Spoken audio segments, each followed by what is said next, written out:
Welcome everyone here today to our final installment in our Distinguished Lecturer Series. This is our third of three for the spring and 6 of 6 for the year. So we are wrapping it up.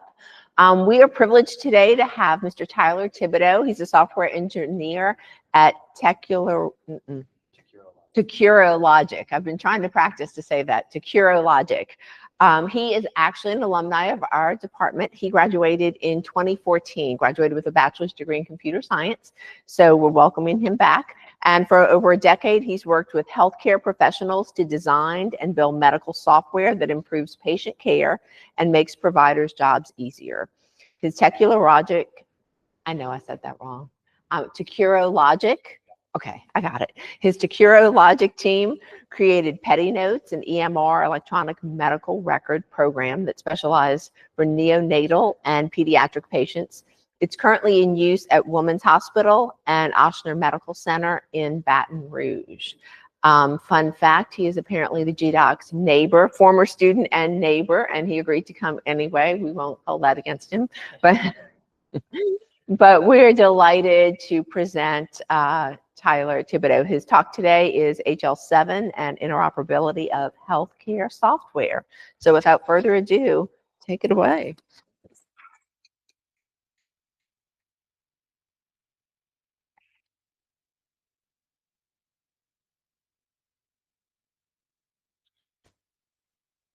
All right, now that I've got the microphone figured out, let's start the presentation. Oops, maybe I don't. All right, as she said, my name is Tyler Thibodeaux. She did a far better introduction of me than I ever could. So I guess I'll just get right into it.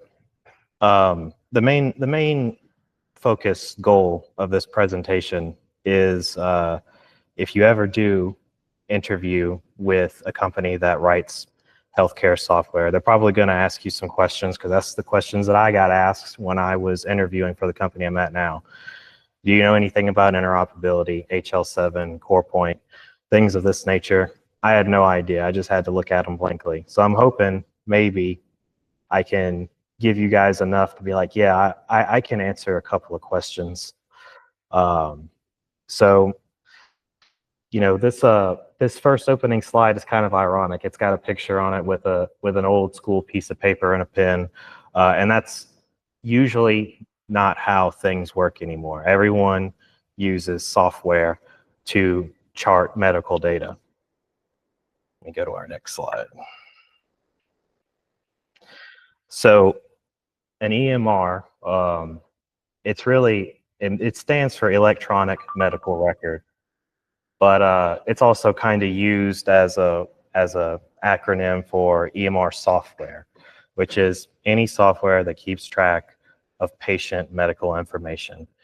What you see here, the screenshot, is actually a screenshot of our program, PediNotes. And as you can see, this is just one page. There's a ton of data on it. You got diagnosis, medications, you know, plans and comments and orders. And this is just one tab. As you can see, there's a ton of tabs up there. So there is a ton of information that has to be tracked and maintained by any medical software. And I'm only telling you that to kind of give you an idea of what you're getting. Like, this isn't just like appointments. It's not just, you know, one thing here or there. This is all the data you could possibly have on one person.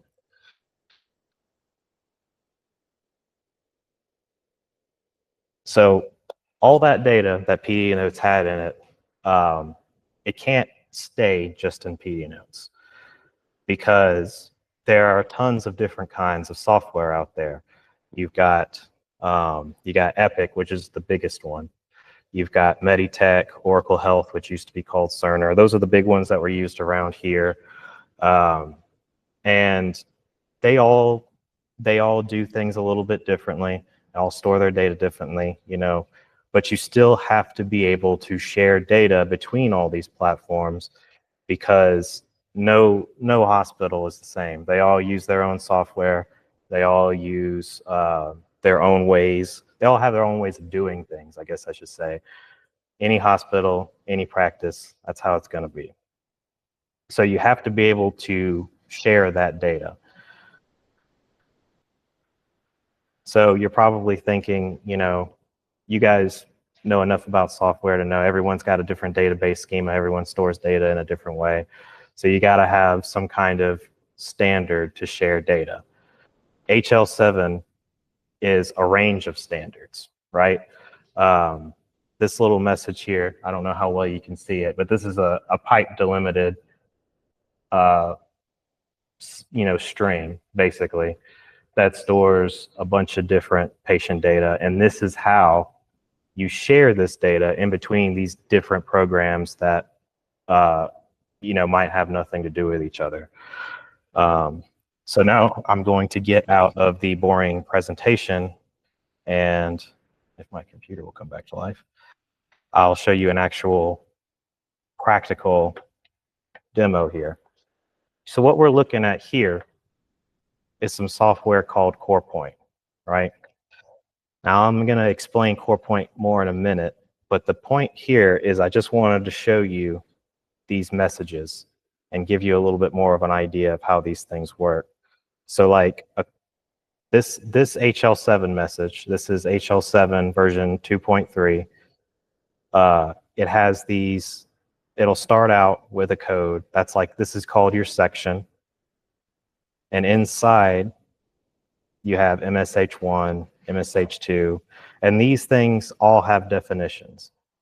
I'm not going to go into the details of what every definition is, because that would be really boring and you wouldn't remember it anyway, because why would you?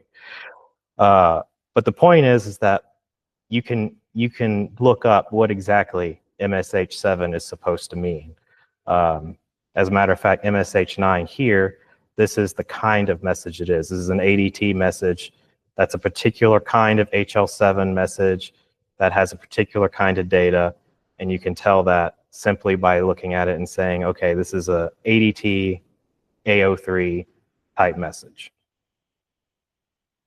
So here's the fun part, though. You know how I had said that HL7 was a standard, and you would think that means that it's the same everywhere for everyone. But that is not how it works, unfortunately. That would be too easy. The thing is that everyone, like I said, does things a little bit differently. They have their own ways, and you have to be able to accommodate for that, because I think it kind of goes back to the fact that these doctors are doing things on paper for, as long as you can remember, and now all of a sudden you try to get them on computers. They don't really want to get on computers, so you have to make things work for them so they'll even bother to adopt it. And now you have a bunch of different, ways of doing things. So what you do here then is you use an intermediate program between, like if you've got my program PediNotes over here and you've got Epic over here and you need them to communicate, what you'll probably have to do is you'll have to use an intermediate program like this, which is called CorePoint. This CorePoint translates these messages so that a message that comes from PediNotes is put into a way that CorePoint can understand it. So CorePoint kind of has two sides to it, right? From an interface point of view. This is the web app, I guess you could say. It's a website that's used to monitor your connections. So test connections, but I've got several inbound connections. These come from the hospital, and they get sent into PediNotes. These outbounds are connections that take information from PediNotes and send it out into the hospital so that they can use it. So how does that work? Well, we're going to come over here to the desktop application. It'll come up.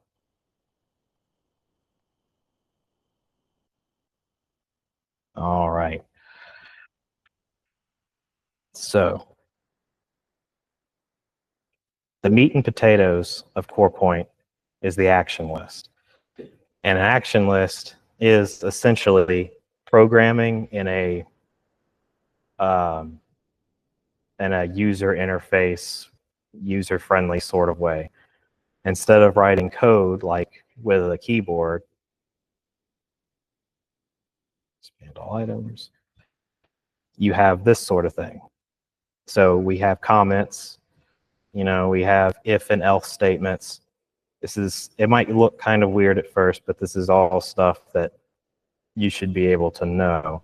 So just to give you an idea of what this action list is doing, we load a message in, like this particular action list is looking for HL7 messages of version 2.5 that are of the type ADT A01. We load that message in, that pipe delimited message, and we can do several things. Like right here, we're calling an action list in PediNotes' database. And we do that to look up certain information that is particular to the database. I guess the details aren't super important. Right here is an item copy. So we're copying something from MSH 9-2, which is, so MSH 9-2 would be this field, you know, A03.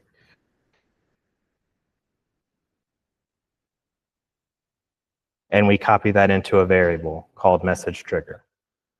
And as you can see, we're just doing that over and over again, copying data from this message. I'm sorry, I'm getting a bit of lag here. That's why it's moving so slow.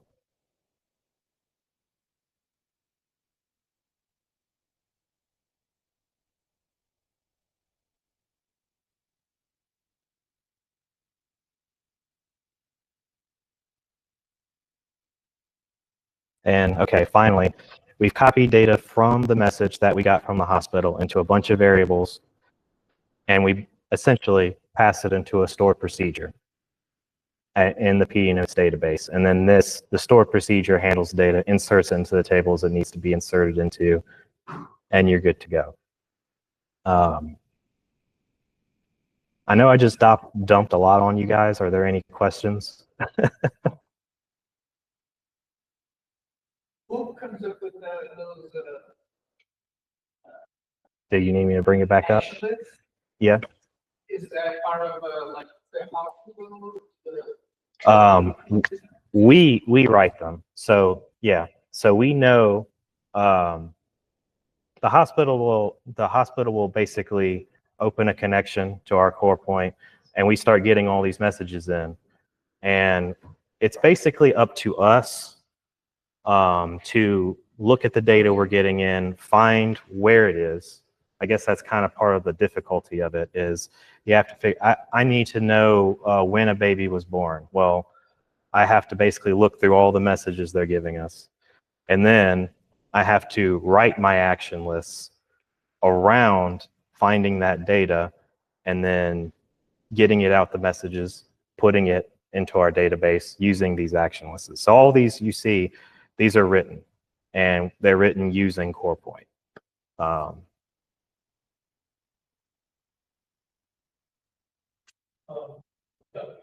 do you make sure that like a trusted, you know, We can open one up real quick.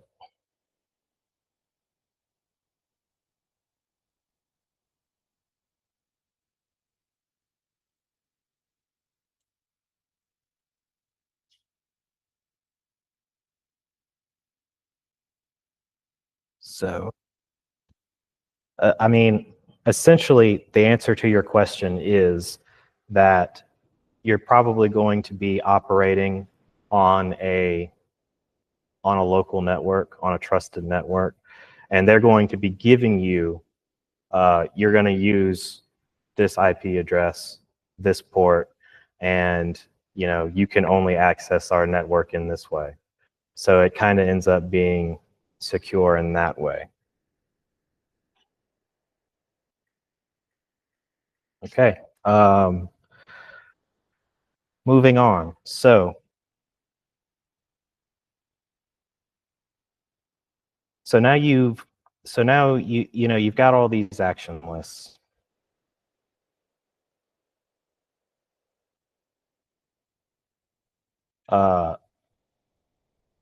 These are all what I just discussed was an inbound action list. So let's look at an outbound real quick,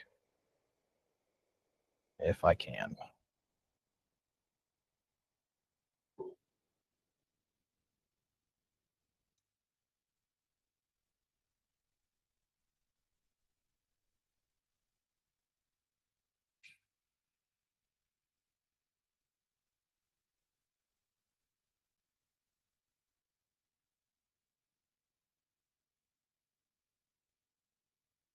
So while this loads, okay.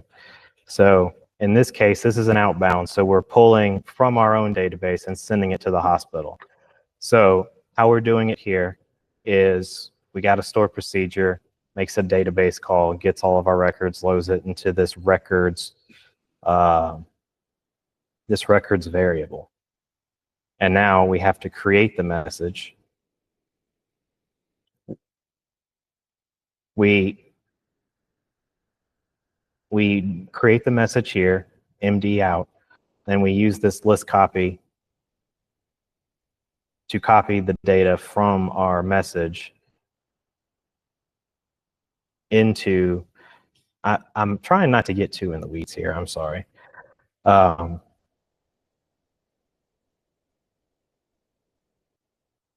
we copy it into all these variables just like before.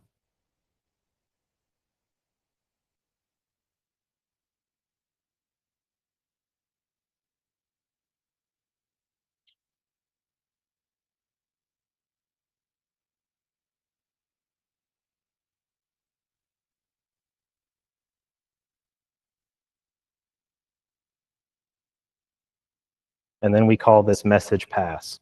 So this message pass sends out the message that we created earlier. After we've copied everything into it, it passes it out of the action list and it goes into the connection, which will then send it to the hospital. You'll notice right here, we actually make a quick call back to the database that basically marks our records in our database as exported, so we don't go and pull them down and export them again.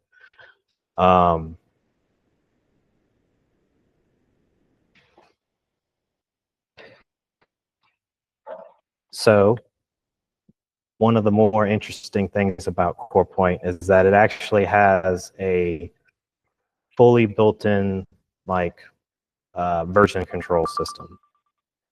So if you make a change, like right here, we deleted this namespace.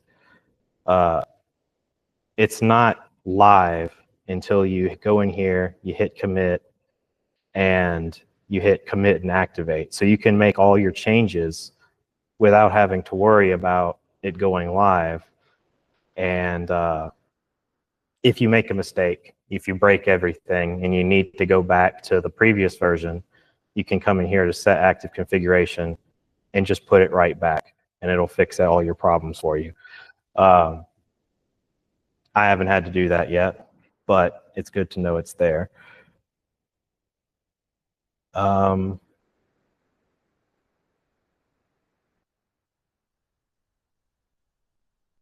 you build your personal version control system? No, it's built into CorePoint. I didn't write CorePoint. This is just software that is used a lot. If not CorePoint itself, some version, some kind of software that does this will likely be used, which is, you know, the whole thing. I'm just trying to give you a heads up of how this stuff works, so you might be able to have a head start. That being said, I think that's all there is to say reasonably about CorePoint.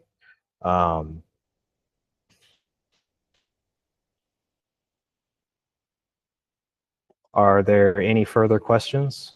I think that's about it. It shows pattern is that single standard, set of standards is what does it define? So HL7 is actually a range of standards. The one I'm showing you now is the one that seems to be the most common, HL7 2.x, right? I can pull up something real quick.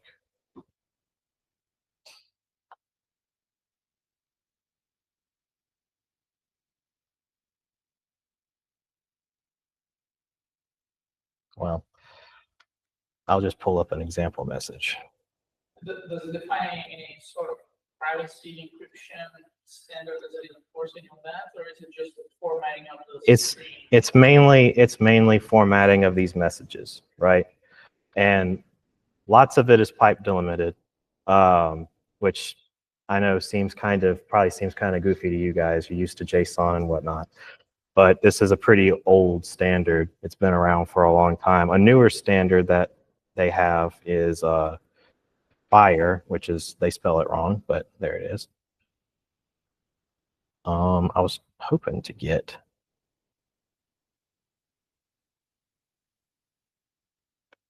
Oh, it's FIRE.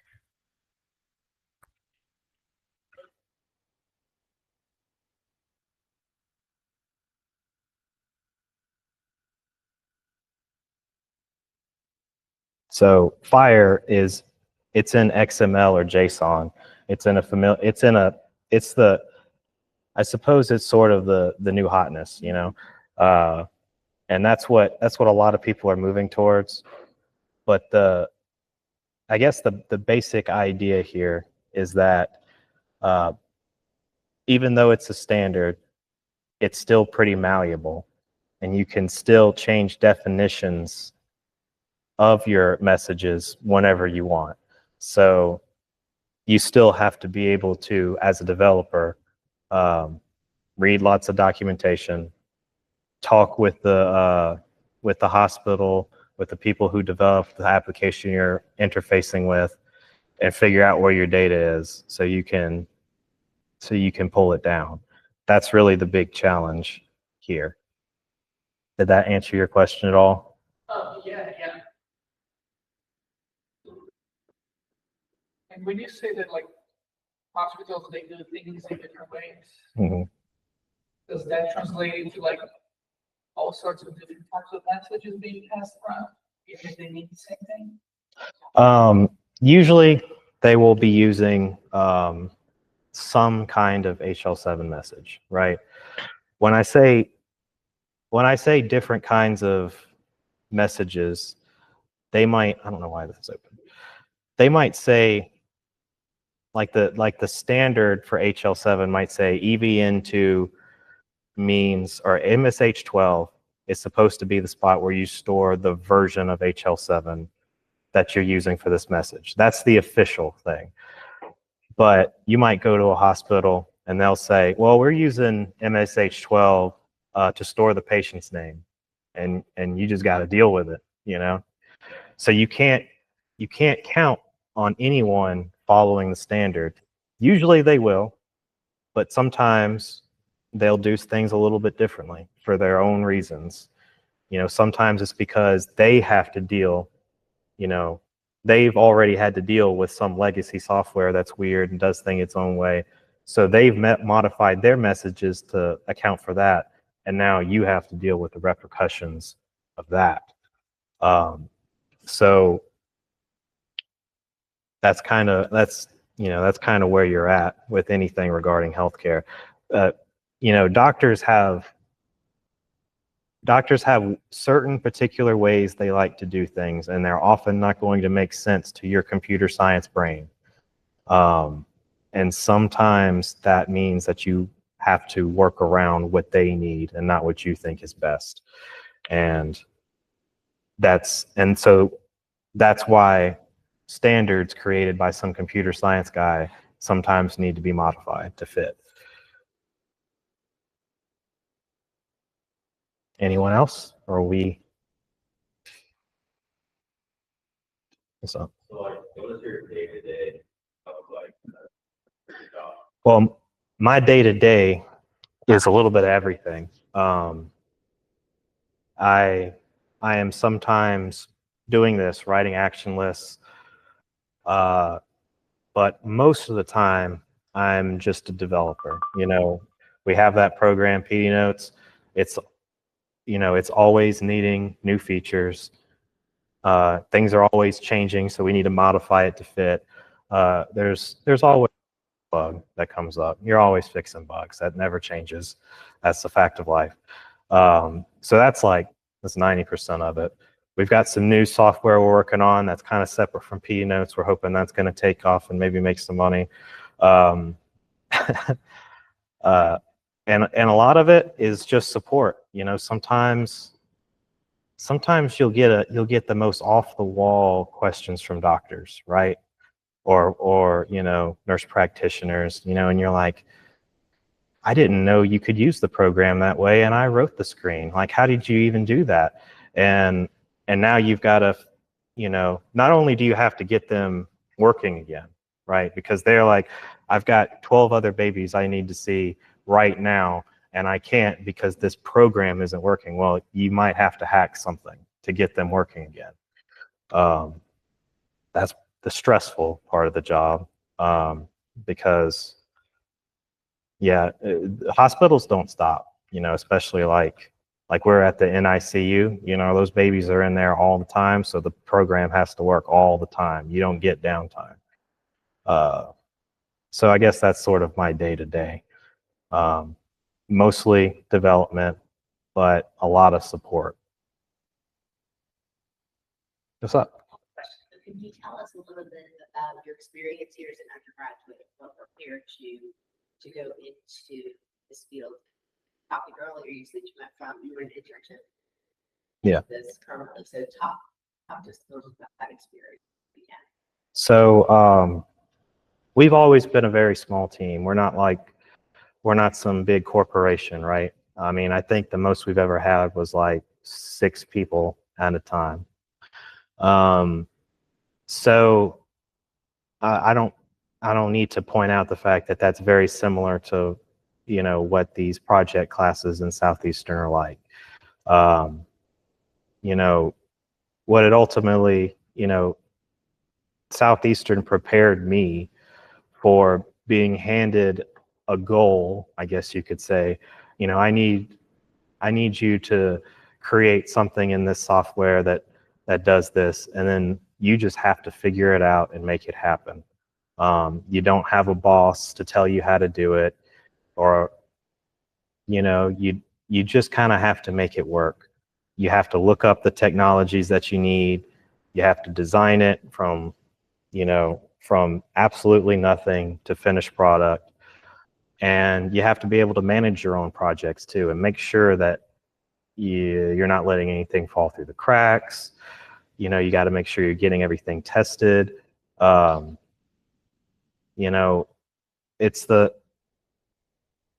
I guess the whole point I'm trying to make is like, whenever you're stressing out in those classes, you know, trying to get a project done, you know, and you're trying to work with people, that you might not necessarily know very well, or even like, or you might have that occasional guy that doesn't do what he needs to do, and you got to make up for it. These are all very helpful lessons, because You know, that project class is well, you know, these are, I mean, these are all things that, you know, I went through, you know, and I can definitely tell you they will help you going forward. Because unless you just want to be like that dude that just does what he's told all day. Like me, I like being part of the process from start to finish, you know, being able to not just write some code, but also design something and write it and make it happen. And now it's affecting patient care in a positive way. You know, that's pretty rewarding, you know. And I don't know if I would have been able to do a job like this without that sort of experience, even though I did not like it at the time at all.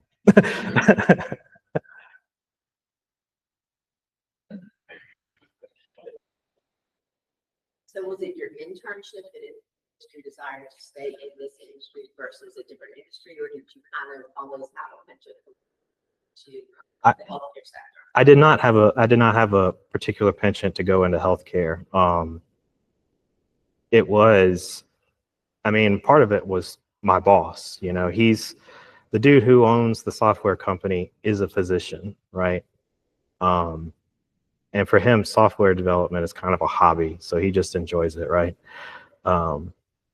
And I guess it was kind of like he cares a lot about healthcare, and I guess that kind of rubbed off on me, you know.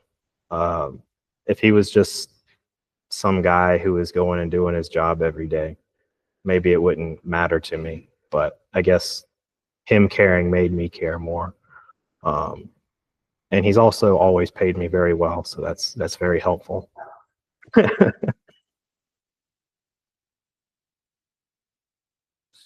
You develop or team develop PediNotes? Yeah, I can. No, CorePoint is just some software we use. Someone else develops CorePoint. I can't take credit for that one. But it's just, you know, it's just like, I guess it's like, I don't develop, you know, you don't develop SQL Server Management Studio, but you use it a whole lot, right? You know, you need to know how to use it to do your job. So it was just something I wanted to bring to y'all's attention in case y'all ever went into healthcare. And I'm just pulling up PediNotes right now just to give you guys a look at it, since I only showed you a screenshot.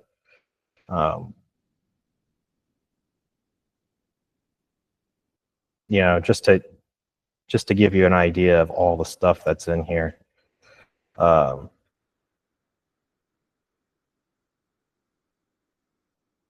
We've got like reports, alerts, patient assignments, more patient notes, you know, just stuff like that. You don't really need to know about all that. I'm just trying to give you some context as to what I do. You know, what kind of stuff I guess is involved in taking care of a patient. Like this is the feedings, you know, these are, you know, these are all concerned with like the nutrition of a baby, and a premature baby, right? And you've got, this is your inputs in here, either interval or IV. And then you have your outputs, which you'd think is an output, right? Urine, stool. Well, you got to keep track of all that because it's all part of taking care of a baby, you know. So, and as you see right here, we've got another HL7 button, so we can actually pull this. This is just a test, you know, database, so I don't have any data in here. But this would pull like live data from the hospital about, you know, fluids that a baby has received, so that, you know, doctors have that immediate, up-to-date kind of data that they need to get stuff done.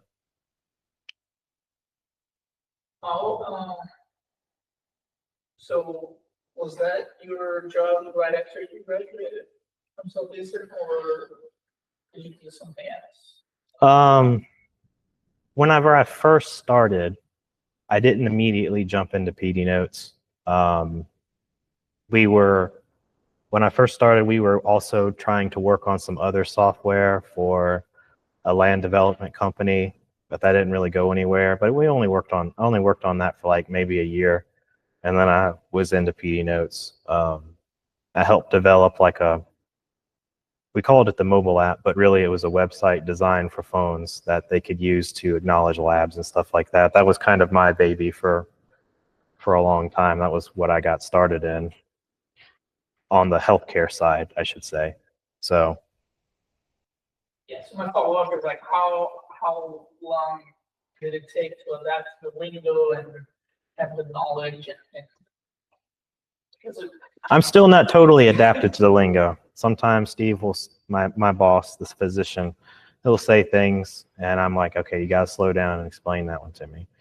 But it certainly is like a many-year process learning what all this stuff means. And you know, and like we didn't, like whenever I got to the company, PediNotes already existed. So it was already a pretty big code base. And, you know, that's definitely a challenge too, to start at a company and be presented with this already massive program that's already got like 1 million lines of code, and you got to try and learn how it works, you know, so that you can be useful.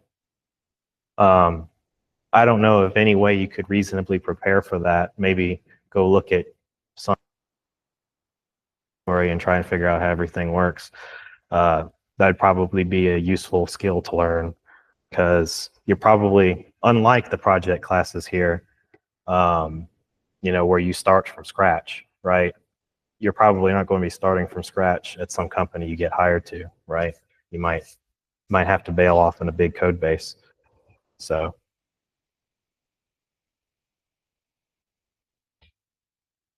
What's up?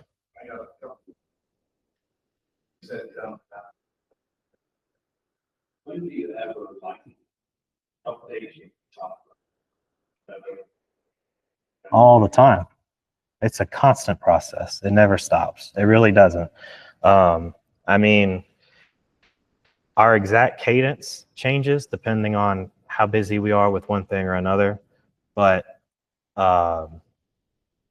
we are always working to make this program better. There's never a time when we're like, oh, it's good enough, you know. Maybe we'll say one screen is good enough for now. We can focus our efforts on some other feature, but it's constant improvement. So I think that's the answer. And the second question, you know, AI is great. Yeah.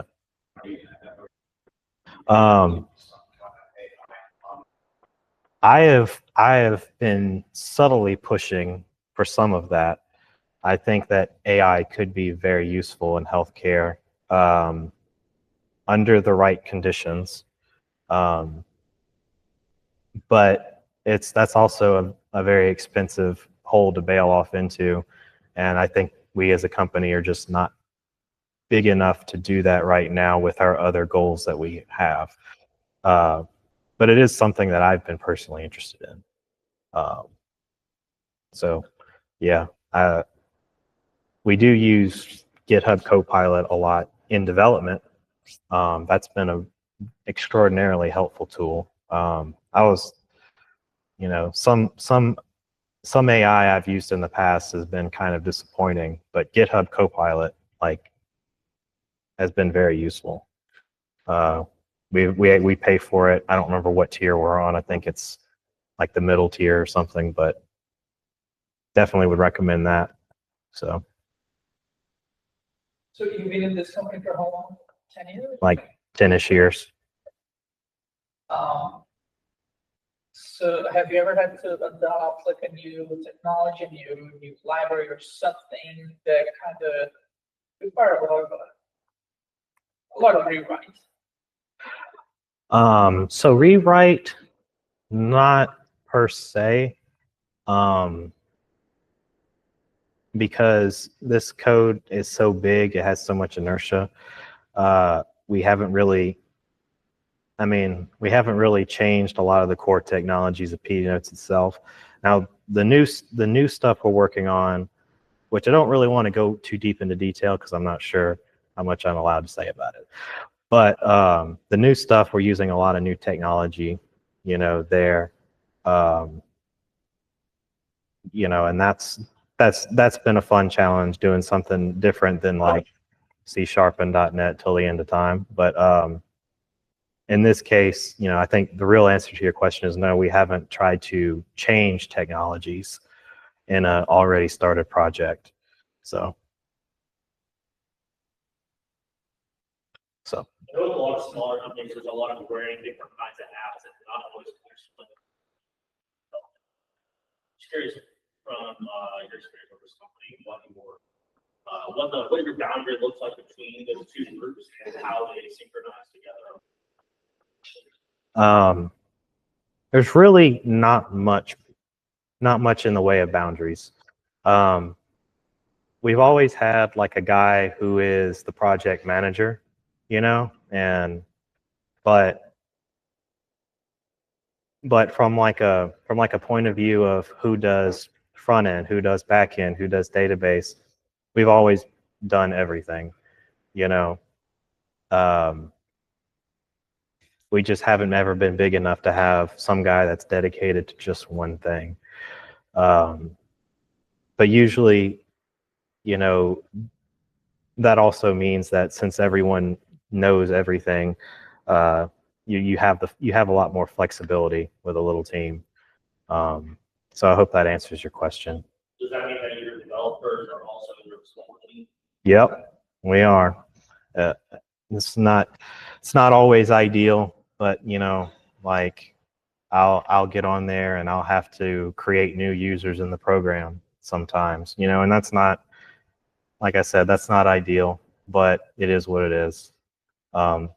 You know, we actually tried to use a third-party company to help us with support, but they just didn't have the knowledge or the expertise most of the time to really help the users. So it was always just like they would just they basically just take down some information and forward it to us anyway. So we just do the support. And you know, so sometimes that means you get late night calls, but usually that doesn't happen.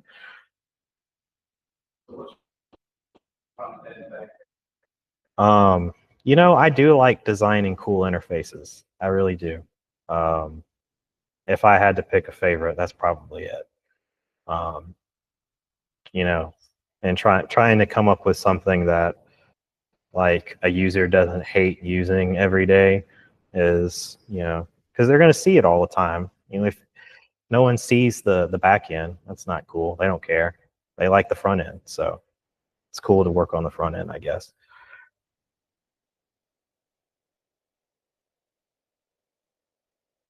Any more questions? Thank you. Anybody online? I'm sorry. I'm sorry.